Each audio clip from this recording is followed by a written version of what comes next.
Voici la pause de la dette en 3 minutes de MNP, un podcast pour des conseils et des idées sur la prise de contrôle de votre monde financier. Présenté par MNP Dette. Comment savoir si j'ai trop de dettes? C'est une question que beaucoup se posent. Et la vérité est que ce n'est pas toujours une question de chiffres. Bien que la situation de chacun soit unique, il existe des signes universels qui peuvent indiquer que votre dette atteint un niveau inconfortable. Tout d'abord, pensez à vos comptes de crédit renouvelables.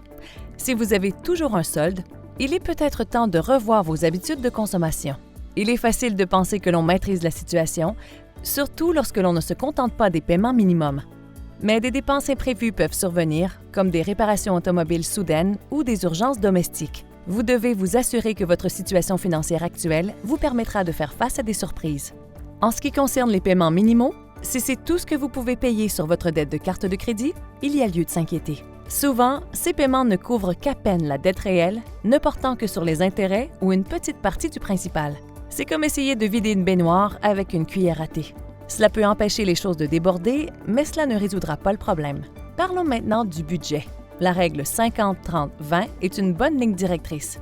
On suggère d'allouer 50% du revenu aux dépenses essentielles, 30% aux dépenses discrétionnaires et 20% à l'épargne. Si vos dettes réduisent votre capacité à épargner, cela vaut la peine d'y regarder de plus près.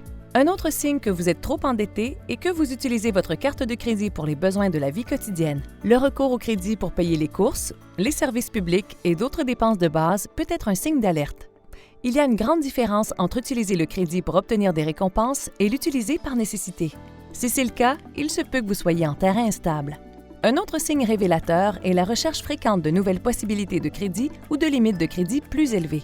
S'il est bon d'avoir des ressources en cas de coup dur, le fait de se rapprocher régulièrement du plafond de votre crédit peut suggérer une dépendance excessive à l'égard de l'argent emprunté. De même, le signe le plus inquiétant d'une mauvaise utilisation du crédit est peut-être le recours à une forme de crédit pour en gérer une autre. C'est un cycle dangereux et c'est comme jongler avec trop de balles dans les airs. Tôt ou tard, l'une d'entre elles finira par tomber. Ce ne sont là que quelques-uns des signes d'un endettement excessif. Reconnaissez-vous l'un de ces signes? Vous ne devez pas trop stresser, car des solutions réelles existent. L'intervention d'un syndic de faillite agréé de MNP peut vous apporter des informations adaptées à votre situation.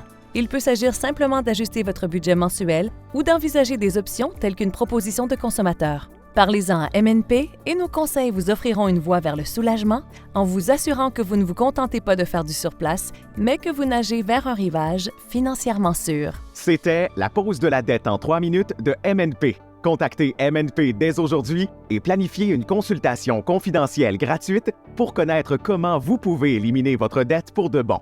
Contactez MNP Dette pour commencer un nouveau départ financier dès maintenant.